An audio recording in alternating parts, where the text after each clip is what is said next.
I'm so glad that so many of you signed up to come today. It's a real tribute to your intellectual curiosity and to Mr. Yarone Tokayer, whom some of you had as a teacher.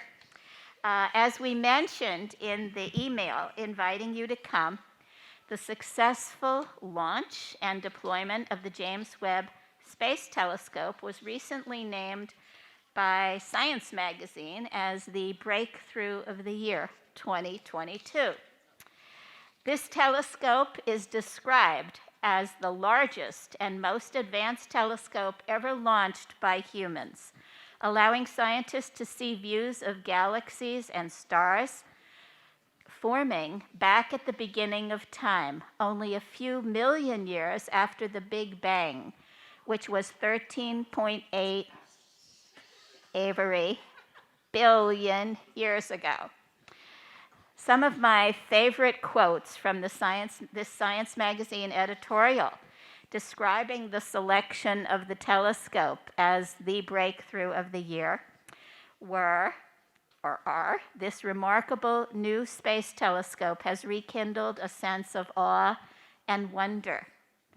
It's hard to imagine a more exciting look into the beauty of nature than understanding how the universe formed and whether life exists elsewhere.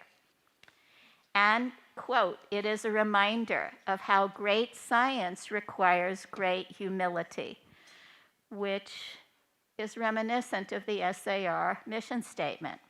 We're so incredibly fortunate that Mr. Tokayer has agreed to come back to SAR to help us understand a little bit about the scientific goals of launching this telescope, how it is able to send back to Earth these amazing, never-before-seen views of the universe, and what it means that the images allow us to see back to the beginning of time.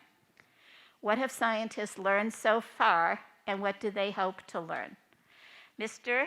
Tokayer graduated from SAR High School in 2009, and he returned here as a teacher in 2014.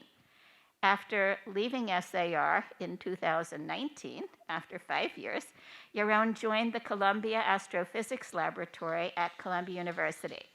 During that time, he continued to teach high school STEM and also co-directed the Machon Siach Graduate Fellowship at SAR.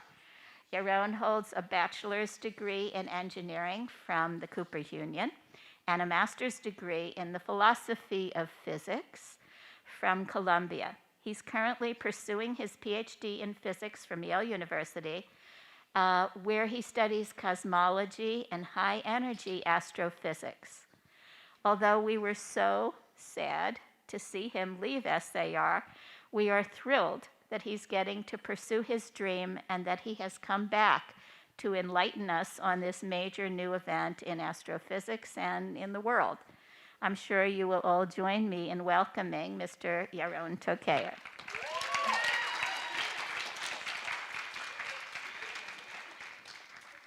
Hi, everyone. A special shout out to my 10th grade chemistry folks.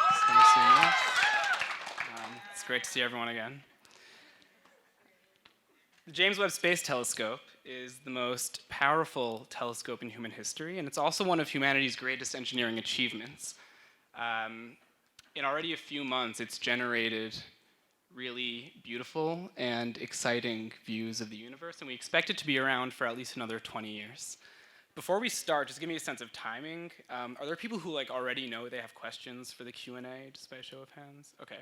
That's helpful. And raise your hand if you've heard of the James Webb Space Telescope. Okay, cool. Can everyone hear me, by the way? Yeah. Okay, great. All right, so let's get started. First of all, what is the James Webb Space Telescope? Why are we so excited about it? It's a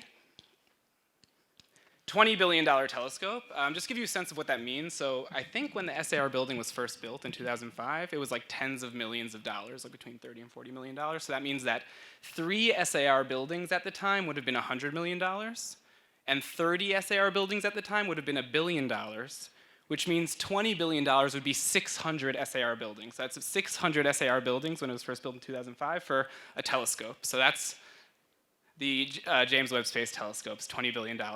It's in space, not on Earth. Any idea why you'd want to have a telescope in space and not on the ground? Yeah. Okay, the atmosphere. So the atmosphere gets in the way of what you're trying to see because it's out there and we're down here. And that's why the telescopes that are on the ground are usually on the top of mountains. So that minimizes the amount of atmosphere. Any other reasons why you might want to have a telescope in space and not on Earth? Yeah. Usually you want to get closer to the things that you're trying to take pictures of. Okay, it's a good thought. You want to get closer. The reality is you don't get so much closer because you're still pretty close to the Earth and these things are really far away. But it is true that the closer you get, then you'd see it better. Yeah, what's up? You can see more angles. Okay, so you're not subject to the Earth's rotation necessarily. So it means that if you're staying in one place, so this lives in a place called L2, and I think some of you in Mrs. Emir's physics class are going to have an extra credit about that. You can look up what the place L2 means. And there you are not subject to the Earth's rotation. The last reason is that if you ever go stargazing, you usually want to be like out in the country, and hopefully some of you have had that experience. Oops.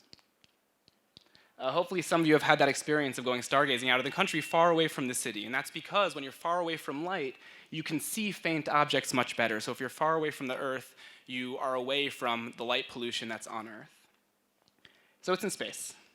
I'm not good at using this. Okay.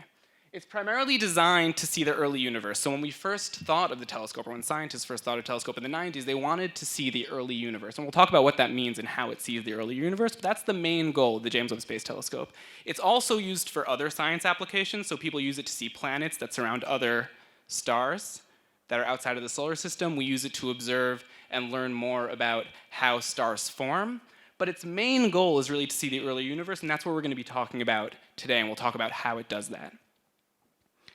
It was launched about a year ago on December 25th, 2021, and 30 days later, it reached its destination at the location L2. And as it was doing that, it is really big, so it had to unfold on its way. So imagine you have this object traveling at 1,500 miles an hour.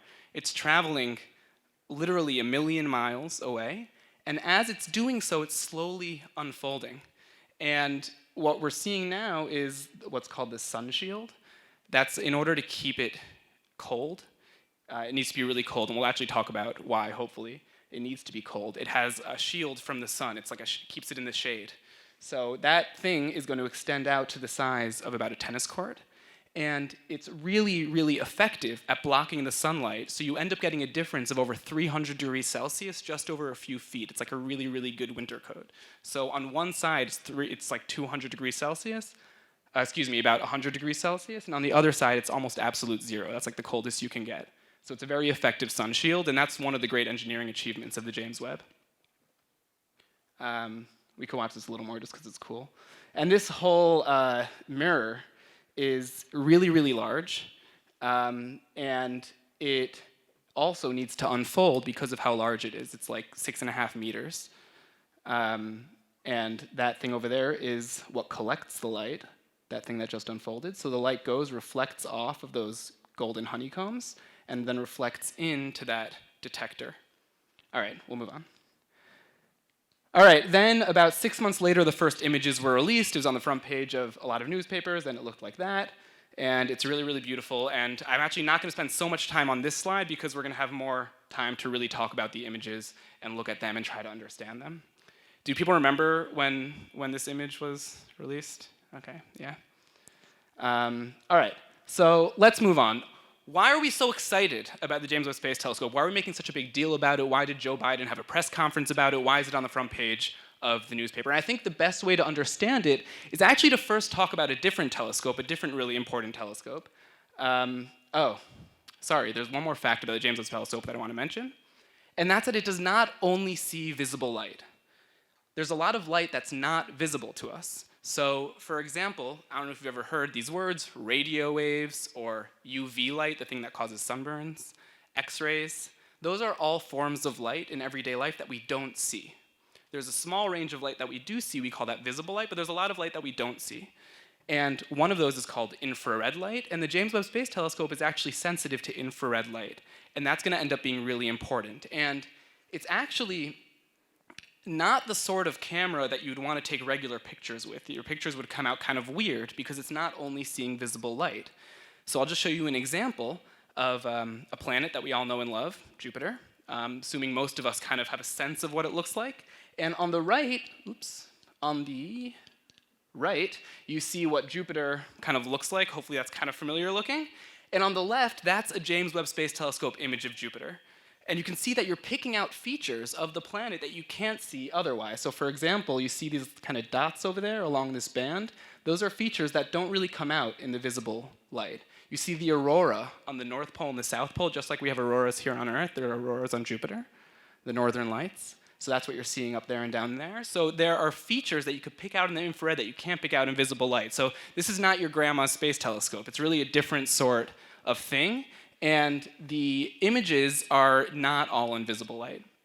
And that's going to end up being a really important feature, which we'll talk more about. Raise your hand if any of these images look familiar to you, if you've seen any of them before. Okay, awesome. Raise your hand if you've heard of the Hubble Space Telescope. Cool. These are probably the four most famous Hubble Space Telescope images. The Hubble Space Telescope was launched in 1990, and it's been around for 30 years, over 30 years, and it's still active. And I want to use it to frame what we're looking at because it's a great example of a telescope's ability to have a profound influence on both science and culture. So just a partial list of some of Hubble's achievements. It's primarily with observations from the Hubble Space Telescope that we discovered that there's something called dark energy. This won the Nobel Prize in 2011. You can Google afterward what dark energy means. It causes the expansion of the universe to accelerate. But the point is, it's something really important that we learned from the Hubble Space Telescope. There's something called gravitational lensing, so which we've known about. I'm going to stop using this. Which we've known about for a while, but it's with the Hubble that we get these really nice images of it. So notice here, you see how these galaxies are kind of smeared? You see that blue one? It's like elongated, and you have this ring of smeared galaxies. People see that?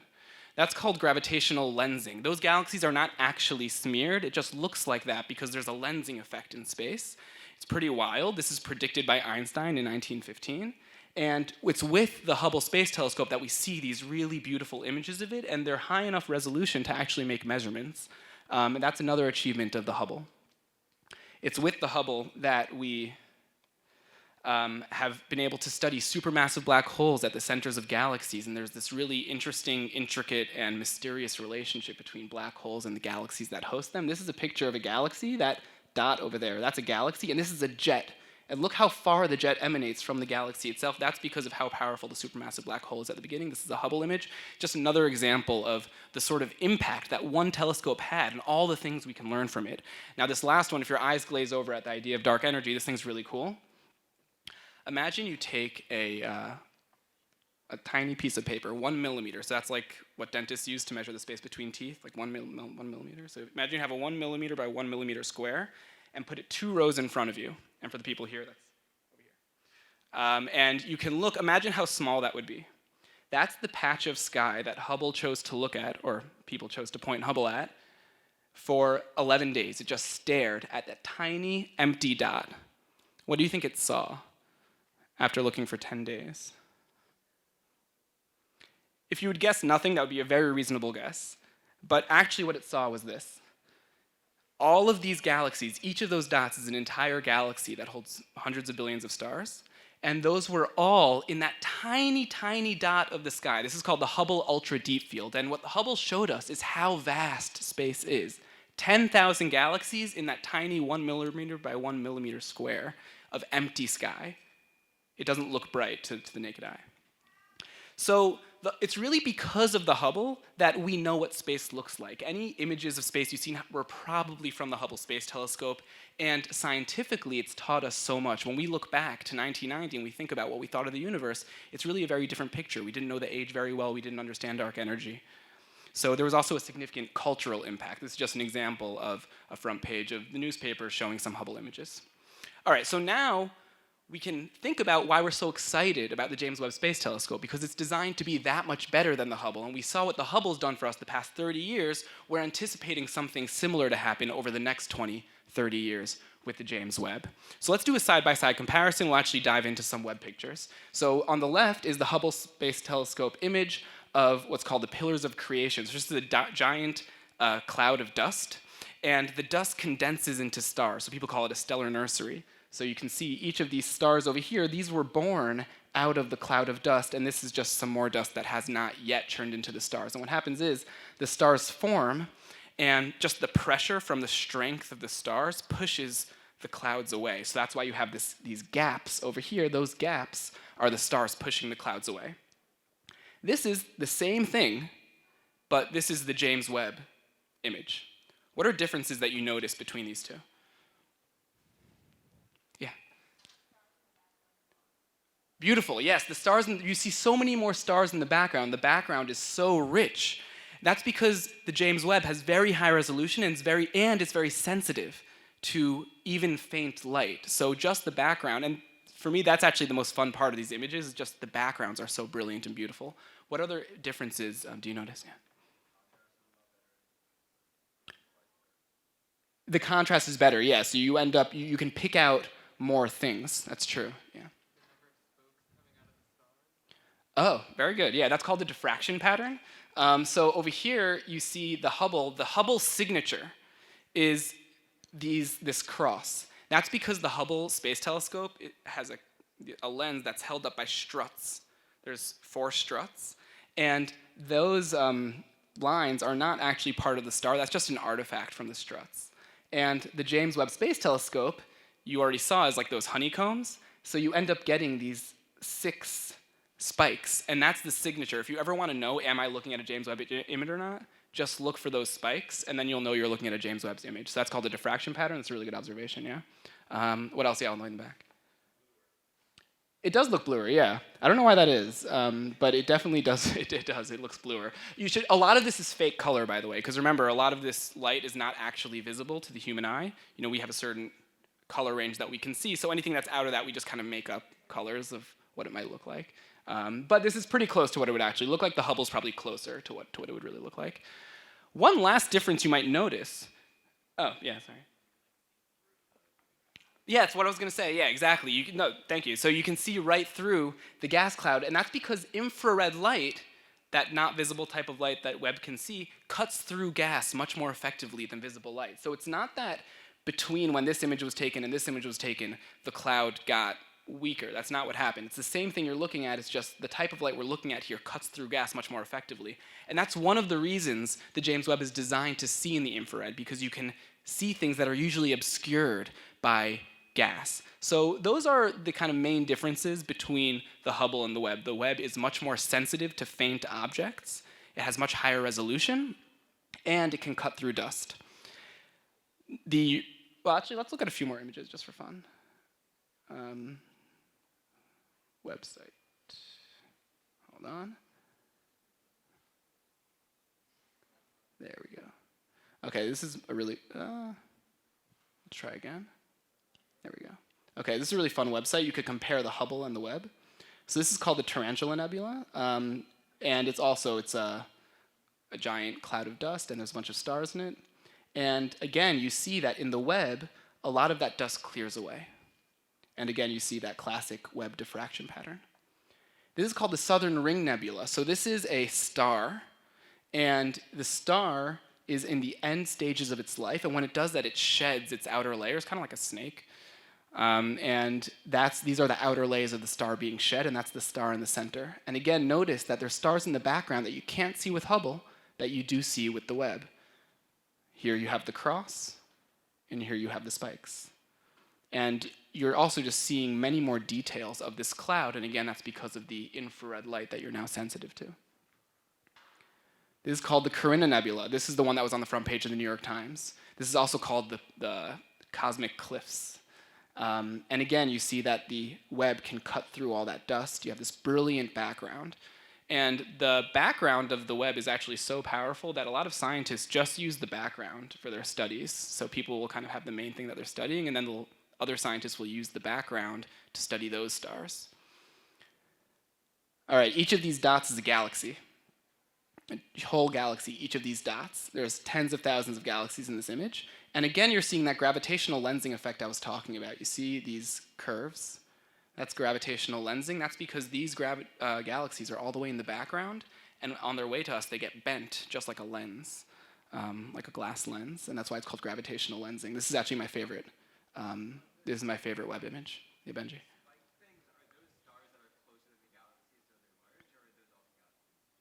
This? That's a galaxy, yeah. Each of these dots are galaxies, good question. Which is just, I mean, it's really mind-boggling to think about. Okay, and there's more. I highly recommend this website. It's called web2bscompare.com, and it has like 9 or so of these images. Oh, this one's cool. It's called the Cartwheel Galaxy. It's a crazy-looking galaxy. You have a giant ring around it. It's very unique. Okay, let's move on, if we can. There we go. Okay. So why do these images look so different? Why do the Webb images look so different than the Hubble images? There's 2 main reasons. Reason number 1 is that it's a much larger telescope. The Hubble is about 2.4 meters, so there it is compared to like an average human. And the Webb is that much larger. It's about 6.5 meters in diameter. So because it's larger, it collects more light, and therefore fainter objects become visible because you're collecting more of the light. Also, because it's larger, it can resolve to much higher resolution. The second main reason these images look different is because, like we said, the Webb is sensitive to infrared light, not only visible light. When you're sensitive to infrared light, you can cut through dust. And there's another main reason why you want to see infrared light, which we're going to get to shortly. Is this like clear so far? Good? Having fun? Okay. All right, so let's move on. That was part 1, where we talk about what is the James Webb Space Telescope, why are we excited about it. Hopefully I've convinced you a little bit. How does Webb see the early universe? And for this, we need a brief physics lesson of what it is that allows the James Webb Telescope to see the early universe. What does that even mean, to see the early universe? Cosmology is the study of the universe on large scales and the study of the history of the universe.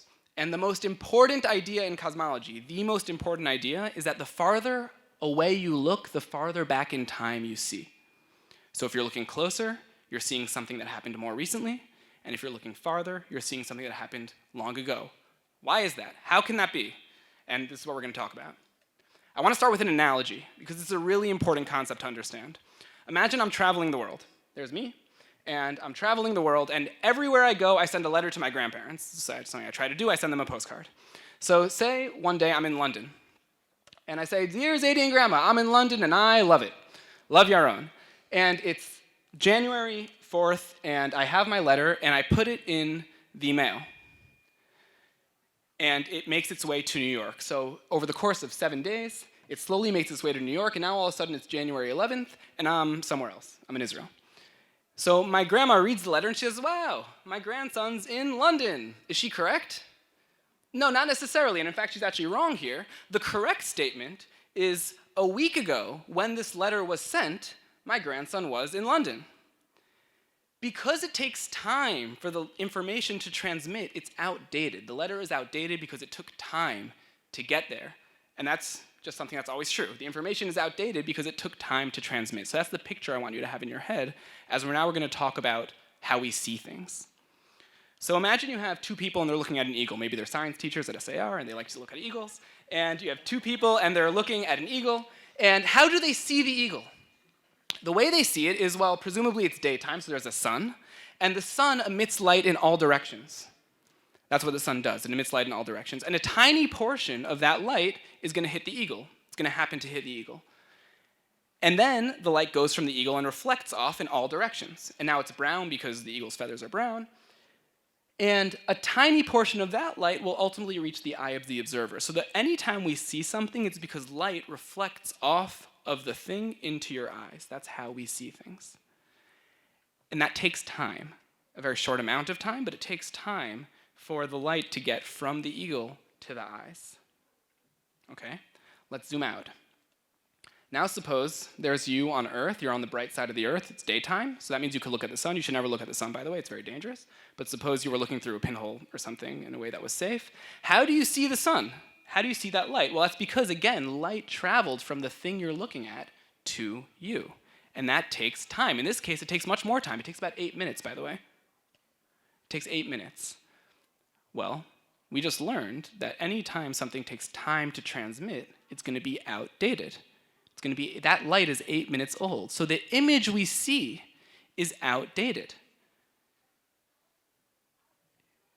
As an astronomer, you're necessarily also a historian. You don't have a choice because the light you're seeing was emitted long ago because it took time to get to you. So you're seeing an outdated image of the sun. If there was some change to the sun, maybe there's a sunspot, which is when you have these like little black circles in the sun, you wouldn't see it for another 8 minutes because the light would have to transmit from there to you, and that takes 8 minutes.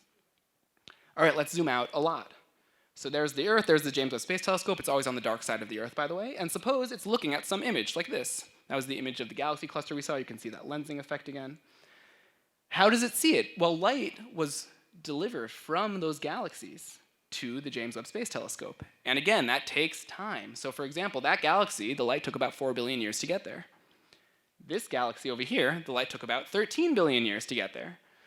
So that means you're seeing it as it was when the light was emitted. Because the light takes time, you're seeing an outdated image. It takes time, so therefore it's outdated, and therefore you're seeing into the past. So the farther away you see, the longer light took to reach you, so the farther back in time you see. So when we say that the James Webb Space Telescope was designed to see the early universe, what we really mean is that it's designed to see very far away. Because when you look very far away, you're seeing very early on. I'm actually going to wait till the end for questions. Okay. Unless there's something unclear about that, in which case ask a question. Okay.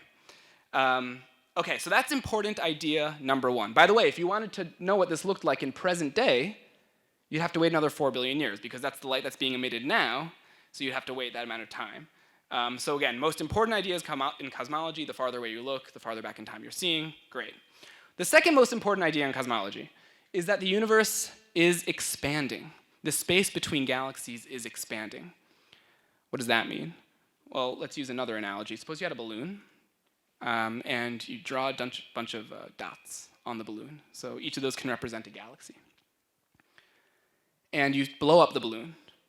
So as you blow up the balloon, the space, which again is represented by the balloon, is expanding, and therefore the space between the galaxies is increasing. It's not because the galaxies are moving away from each other. It's that space itself is expanding. This is what the universe does. It's just a fact about the way the universe works. It's weird, it's wild, but it's true. And this was actually discovered by Edwin Hubble, the person who the Hubble Space Telescope is named after, in the 1920s. So that's what our universe is like. The universe expands, so therefore the space between objects is getting stretched all the time. So the galaxies are getting farther and farther apart. Who cares? Why is that important? Why am I mentioning that? I'm mentioning that because of the third and final most important idea in cosmology, which is that there's something called cosmological redshift, which is a fancy name. And it basically means that as the light is getting transmitted to you, it's getting stretched together with space. So suppose you have the James Webb Space Telescope again, and it's looking at this galaxy over here. So the galaxy is going to send out a ray of light. That blue thing, that's a ray of light that's about to be sent to the James Webb Space Telescope in a journey of 4 billion years. But as that's happening, the universe is expanding, which means the light will also expand together with that space. And it's going to look something like this. I like this animation. So as it's traveling, everything's getting farther apart, and the light itself is also getting stretched. So the light that it sees is more stretched than the scrunched up light that was emitted. And that matters. The reason it matters is because when light stretches, it changes from being visible to infrared. It started off over there in the visible part of the light that we see. And as it got stretched, it actually moved over to the infrared. And this is the idea we've really been building up to, which is that the reason the Hubble sees an infrared, the James Webb Space Telescope sees an infrared, one, the infrared cuts through gas and dust. But the other reason is that if you want to see really far away, if you want to see that visible light, you actually need to look for infrared light because it got stretched on the way to you. The light churned from visible to infrared because of the expansion of the universe. And that's the third most important idea in cosmology, and that's the reason why the James Webb Telescope sees in infrared, and how the infrared helps it see the early universe. So, just to end off this section, how does the James Webb Space Telescope see the early universe? First of all, it has a large collecting area and therefore can see very faint objects that are far away. And we know that when you see far away, you're looking farther back in time. So if you want to see 13 billion years ago during the first billion years of the universe, you need to look really far away, you need a large collecting area. And the second is that it collects infrared light. So therefore, if light got redshifted on the way to you, if it turned from visible to infrared, you're sensitive to the infrared light that you're collecting, which was visible light when it was emitted. Clear? Okay. Last part, some challenging early results. What are some things that we've already learned from the James Webb Space Telescope? The real answer is not so much yet, because it hasn't been so long, but there is some really exciting and surprising early science. And by the way, this is a good thing. You kind of want the science to surprise you. It would be disappointing if we built a $20 billion telescope and all it did was show us what we thought we already knew. We want it to show us things that are surprising. That's the goal. And that's actually what it's already doing. So here's some actual science that we're going to look at. These are two images of the James Webb Space Telescope. And here you see that certain galaxies were picked out. They found galaxies that were super far away. So this Z over here, that stands for redshift. And that's just a way of measuring how far away the galaxy is. So when we say that the redshift is 13 or 10 or 12 or 11, that, by the way, those are all record-breaking. Those are all farther than the farthest galaxy any Hubble image has seen. And this is just in the first data from the James Webb. That wasn't even trying to have these really, really long exposures. So you can imagine what will happen when we actually do observations that are aimed to look for a really long time and try to find really deep things. And what these studies have been doing, these early studies, they're called early release science. And it's just a way of seeing what can the telescope do. And what scientists are doing is they're looking at these galaxies and trying to understand their properties. What did these early galaxies look like? Now, we have an expectation based on what we think the universe does. Does our expectation match what these galaxies actually do? And the answer is not entirely. The answer is not entirely. In order to understand that, I first want to talk about how we think the universe works. Okay? We're going to watch a video of the universe. That's it. The universe started off as a giant cloud of gas, okay? This is just a giant cloud of gas. We're looking now over 13 billion years ago, the very early universe. And what happens is that slowly over time, that gas gets condensed into regions. Those regions that the gas collapses in become galaxies. So each of these dots, that's where gas is getting more and more concentrated, and you notice that the voids are getting more and more sparse. So these each become galaxies, and then within the galaxies, the gas further condenses to become stars. And this whole process takes time. So you imagine that early on, the galaxies are forming. They're maybe not so developed. They don't have such definite shapes. What we're seeing here, I'm going to pause it.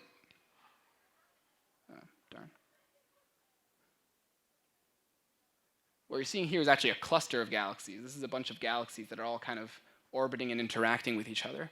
And in the early universe, things were much more dense. Remember, the universe is expanding, so early on it was very dense. So you have a lot of interactions between galaxies. And over time, the galaxies slowly become what we see today. Now, the galaxies we look at, we expect them to follow this general story. Instead, what we see is that galaxies seem to mature earlier than we expected them. This is the new hot science. What does that mean? First of all, they're more massive.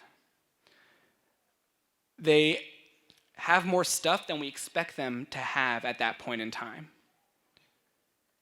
They're more luminous, which is kind of another way of saying more massive, meaning they're emitting more light. They have more active star formation going on, more active than we expect with our best models of the universe. More enriched. What I mean by more enriched is that they have more interesting chemistry on them. So the early universe was mostly hydrogen and helium. Those are kind of the most basic elements. And you need stars in order to get more interesting chemicals. And what we're seeing is that some of these early galaxies already have a lot of these more heavy elements. Astronomers call anything that's not hydrogen and helium metal, by the way. If it's not hydrogen and helium, we call it a metal, which anyone who's taken chemistry knows it's not true. But we say that it has more metals in it, so they seem to be more enriched. Finally, they're more disky. They're more kind of disc-shaped than we expect them to be. This paper got famous just because it had a funny name. I don't know if any of you guys know there's a band called Panic at the Disco. So they named their paper Panic at the Discs because they're saying, wow, there's way more disks. What does that mean? Well, in order to have a disk galaxy, that's like a very delicate structure. You know, like a galaxy shaped like a disk, which means that anytime there's like a galaxy merger, if two galaxies merge or interact, that breaks the disk shape. So if there's more disky galaxies than we expect there to be, that either means that mergers are less common than we thought they were, or that the disk shape is much more robust than we thought it was. So these are all examples of how already we're challenging our picture of the universe with these early James Webb results. I want to end off with a quote by the great physicist Max Planck. An experiment is a question which science poses to nature, and a measurement is a recording of nature's answers. What you get to do in science is as follows. The world, the universe, is a very intricate and varied and ordered place. And by asking the right sorts of questions, by knowing how to ask the universe questions, you can learn a lot about the universe. What the James Webb Telescope allows us to do is it allows us to ask a whole new set of questions. And hopefully, over time, we'll get answers from it, and we'll learn more about the universe, which is ultimately the goal, is to understand where we are, to understand how the world works. And the James Webb is a really significant step toward doing that. So in summary, the James Webb Space Telescope was primarily designed to see the early universe, and now we all know what that means. It means very far away. To do so, there's two features. One, it has a large collecting area, so it can see very faint things that are very far away. And two, it captures infrared light, which can account for cosmological redshift. We said the light gets stretched, so it becomes invisible, so therefore we wanted it to be an infrared telescope. It's already challenging our understanding of galaxy formation in the early universe, and that's a good thing. And we expect it to be around for at least another 20 years. And it's kind of fun to think about that maybe in 20 years we'll think back to now and how differently we thought about the universe when we first launched the James Webb Space Telescope, and how differently we'll think of it in another 20 years once we learn all that it has to teach us. So thank you for your time. I welcome your questions.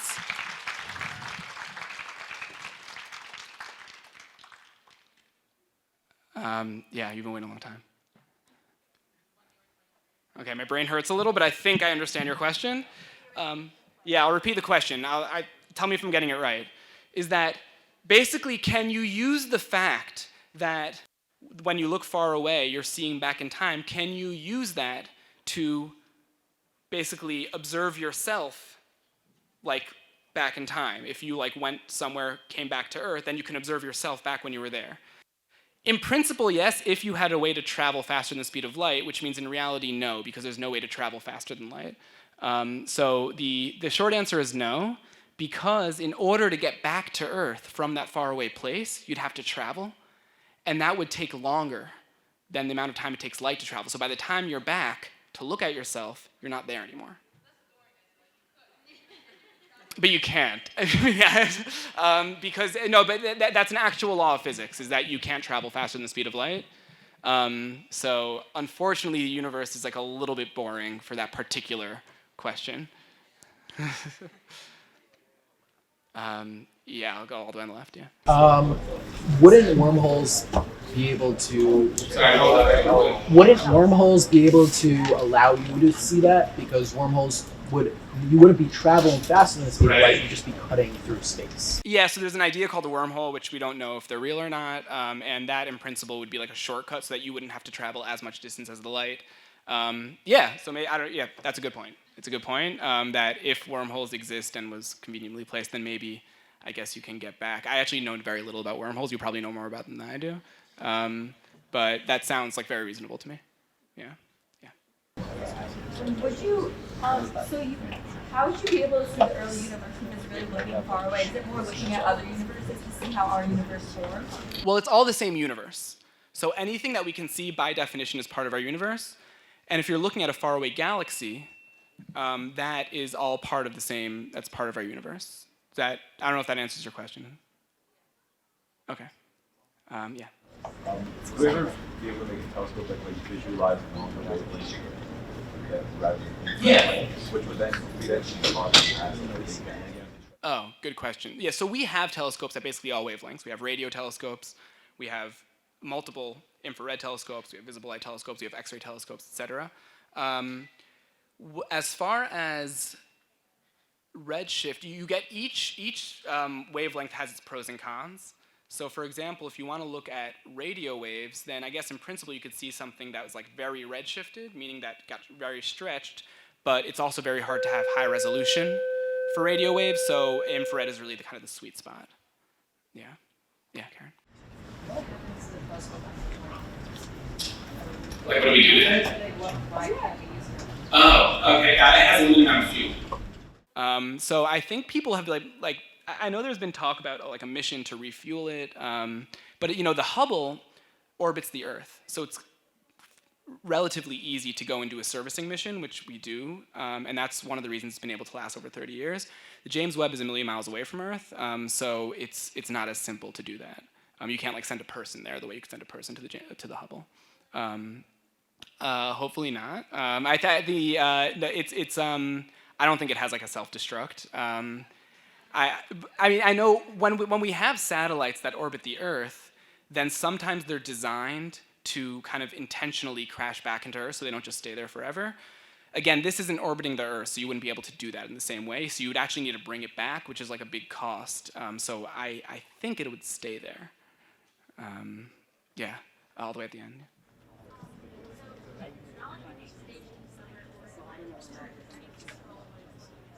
It's a great question. It is stationed somewhere. It's a place called L2. Oh, sorry. The question was, if it's not stationed somewhere, then how do we control it if it's not orbiting the Earth? So it's not orbiting the Earth, but it is at a location that moves together with Earth. It's called L2. It's called the Lagrange point 2. You can look it up. So it like has a very reliable path that it's taking around the sun together with the Earth. And it's always on the dark side of the Earth. So we can use the information of where we know it is and then direct it where we want it to look if it's at a place that's kind of conveniently located during that time. So sometimes if there's a particular place you want to look at, you're going to need to wait half a year until you're on the other side of the sun to look at it. Yeah, all the way on the end. If the universe is infinite, how can it expand? Really good question. I don't think we're sure that the universe is infinite. That's not something we know. But nonetheless, it's a good question, which is kind of like, what are you expanding into? Meaning, like, wouldn't that also be part of the universe? And that's why I like the balloon analogy, because in the balloon, if you think of the surface of the balloon as the universe, it's not that the surface is like expanding into anything else, it's just the whole thing is expanding. So it's space itself. It's all of the locations you can possibly be. A long time ago was much kind of smaller physically, and over time it expands, which admittedly is not an easy thing to think about, but that's kind of like the prefab answer. Yeah. Yeah. How are the images transmitted back to Earth? Good question. Through radio communication, radio waves. So kind of like a walkie-talkie. Yeah. Yeah.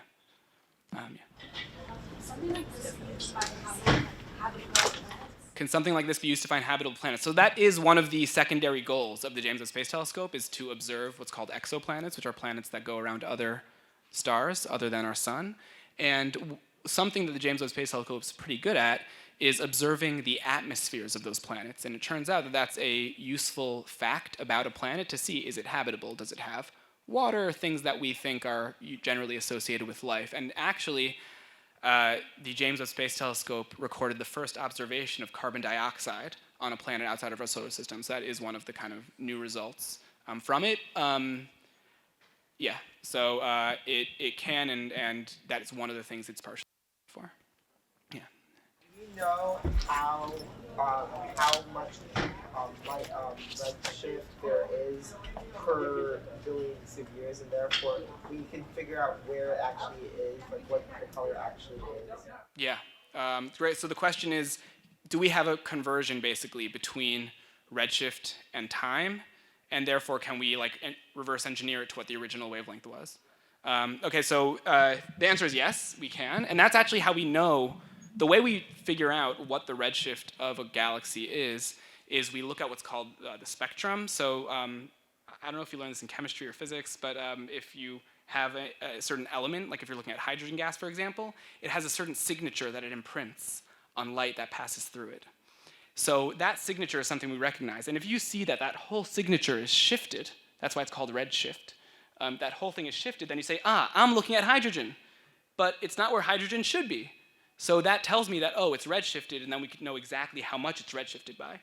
In order to figure out how much time has passed, that's a different project, and that involves a model of the universe. You have to know how you think the universe expands, what the universe is made out of, and we think we have a good sense of that. There's something called WMAP, which is something that mapped something called the cosmic microwave background. You can Google it. And that has given us a good sense of what we think the universe is made out of, and therefore how the universe expands, and therefore a conversion between redshift and time. Back. So when we say the universe is always expanding, like what's outside of, like how can something be out of space? Everything just moving farther apart? The question is, if we say the universe is expanding, then what's outside of it? And it's a very hard thing to think about. It's not, so the way to think about it is that the space itself is expanding. It's not like it's expanding into something, which I feel bad because I don't have a much better answer than that. And it's hard to think about because it requires thinking in higher dimensions than 3 dimensions, which is why I like the balloon analogy, because then you only have to think in 2 dimensions. You imagine that balloon, it's not expanding, the surface is not expanding into anything, it's just getting bigger, it just has more space. It's a really good question.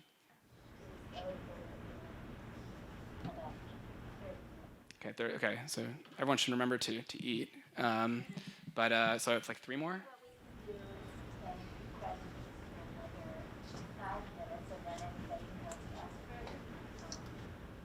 Okay, so we'll do 5 more minutes, and then I'll stick around, and we can talk about this or anything else you want to talk about.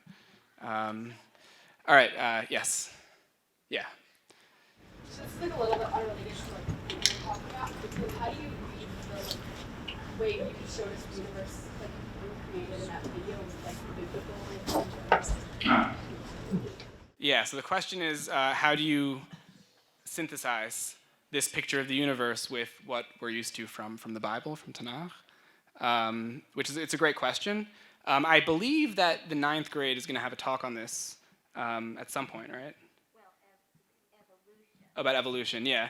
So I mean, look, there's different approaches. I feel like I don't want to kind of overstep my what I was brought here to speak about. I'm happy to talk after though in person. I do think that it's important to have an approach for yourself because otherwise it can be very hard to kind of feel like you're living a consistent life. But and I do, and I'd be happy to talk about that. But maybe offline, if that's fair. Okay. Yeah. Oh, sorry, we'll do 1 then 2, okay. What will happen when it runs out of fuel? Will it come back to Earth, or is it just... What will happen when the James Webb runs out of fuel? It can't come back to Earth because it'll be out of fuel. So I think, if something is orbiting the Earth, then usually what we do is we have it kind of slowly break its orbit and crash back down to Earth so that it's not just staying up there forever. Because this is so far away, I think it's just going to stay there. Yeah. And then the second question. I was just going to ask, how come it's shaped? Why is it shaped like a honeycomb?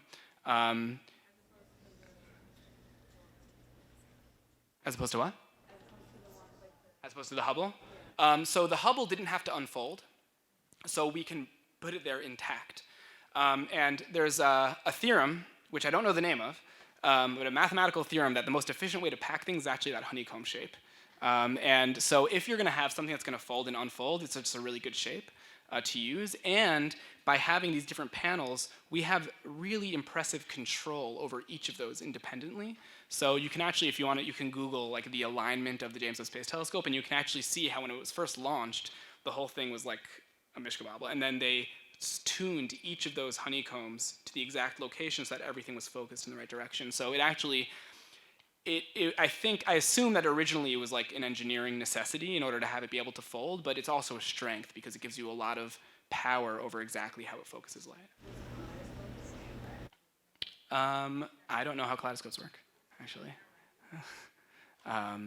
Okay, yeah. If, let's say, it saw a planet that had similar features to ours, a sign of life, it wouldn't necessarily be there now because the Earth's Yeah, it's a good point. You kind of everything you're looking at. The point that is that when you're looking far away, you're seeing it as it was. So if, say, you found like these signatures of life at a planet that was, it would be within our galaxy. Any planets we're looking at are all within our galaxy, but that could still be 10,000 light years away. And we all know that life is very fragile. And who knows if 10,000 years later, when we're seeing it now, it's still there. It's a good point, and that's kind of, it's a strength, but also a limitation of astronomy that you're always looking back in time. Yeah. So you said that the telescope doesn't orbit. How does it possibly put it in space without having? You have to like.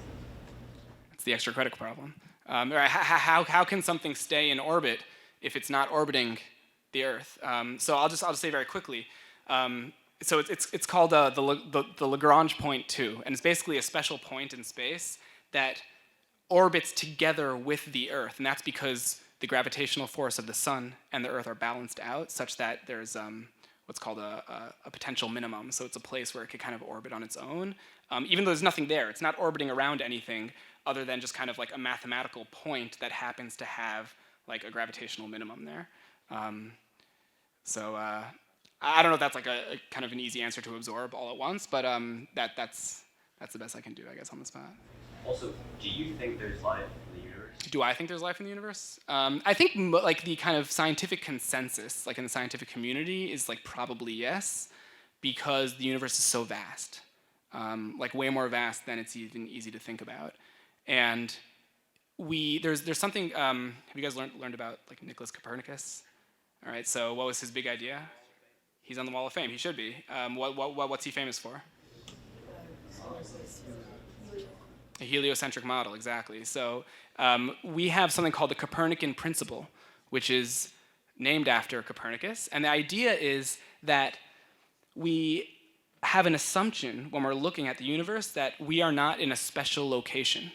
We're not at the center of the universe. And in fact, there is no center to the universe. That's called the Copernican principle, or the cosmological principle is another name for it. So what's the question I'm answering again? Remind me. Oh, is there? Right. So any theory that requires us to be really special is usually avoided by scientists. So I don't know if that's like, that's a choice we're making. That's not a necessity. But that's a choice that we make because it feels more plausible that we're not really special than we were really special. So according to that approach, you'd say, well, Earth can't be that unique. There's probably life elsewhere. That's a different question, by the way, than asking, is there intelligent life elsewhere? That, I don't think there's consensus in the scientific community, because I think there's a belief that just there's so many, if you think about the process of evolution, there's so many bottlenecks to getting to what we think of as intelligent life. Yeah. So if with the redshift, is that Earth also is like significantly larger than it was like millions? Oh, okay, good question. The expansion of the universe, you mean? So space everywhere is expanding. There's also something called the gravitational force, which holds things together. And on small scales, the gravitational force overpowers the expansion. So that's why I tried to phrase it very carefully. The space between galaxies is getting stretched. The galaxies themselves stay the same size, and that's because the gravitational force is strong enough to overcome what's called dark energy, or that expansion. So the Earth also is something that, its self-gravity overpowers that. So the space on Earth is not also expanding. It's a really, really good question. Benji, you had your hand up? Oh, I was going to ask a similar question. So, eventually, the small objects will or they will not expand, or everything that, objects now will stay the same and they just won't be able to... Right, eventually will they? So, no, because, the assumption is that the strength of gravity won't change. So, even in a really long time, you'd still expect structures like galaxies to be intact. But what we do think is that eventually galaxies will be so far apart from each other that the night sky will just look empty, outside of our own galaxy. And that's just because everything will have gone past what's called the horizon, meaning past where it would take longer than the age of the universe for the light to get to you, in a very, very, very, very, very long time. We'll do 1, 2, and then we'll finish. why in principle is the light taking so long to get to your eye? I mean, obviously if it's further away, it's going to take longer, but why is it taking time to? Why does light take time to? So yeah, it's what light does. It travels at a finite speed, and it turns out that's in the early 1900s, it was discovered that this is not just like a fact about light, but actually a property of the universe. There's like a speed limit to the universe. So light, it's not. It really shouldn't be called the speed of light. It should really just be called like the kind of the speed at which time and space are connected. That's kind of, there's a constant at which there's like a connection, and light, because of the nature of the way it behaves, just ends up going at that maximum speed. So it's a fundamental property of the universe that there's a certain speed limit. Light happens to be at the very top end of the spectrum of how fast you can go, and there's a lot of kind of fundamental properties of our universe that would not be the same if that weren't the case. Yeah, it's a good question. In theory, if we were able to like get a mirror to space, could you like point a mirror and like see us like a billion years ago? Oh, I love that question. Yeah, so the question is, if you put a mirror really far away, could you see yourself? Yeah. I mean, anytime you look in a mirror, you're actually seeing yourself as you were like a really, really, really, really small amount of time ago. When I'm looking at you right now, I'm seeing you on a delay. I like the Yankees. I like to go to see games at Yankee Stadium. I also don't like spending a lot of money, so I usually go to the very top. And when I go to the top, I don't know if raise your hand if like you've ever had this experience where like they hit the ball and you hear the like after. So we're used to that because we say, oh, there's the speed of sound, but the same thing is happening with the light that's coming to me. So I'm actually seeing him swing the bat after he swung it, and then I'm hearing it even later. So anytime you see anything, it's on a delay. Now, obviously, light is so fast that it's not a very appreciable delay. But yeah, if you put a mirror really far away and somehow you were able to see well enough that you could actually see what's reflected in it, you would see yourself in the past, yeah. Okay, so that'll be the end of questions for now, but I'm also like around. Thanks for coming, it's great to see you guys, and enjoy lunch.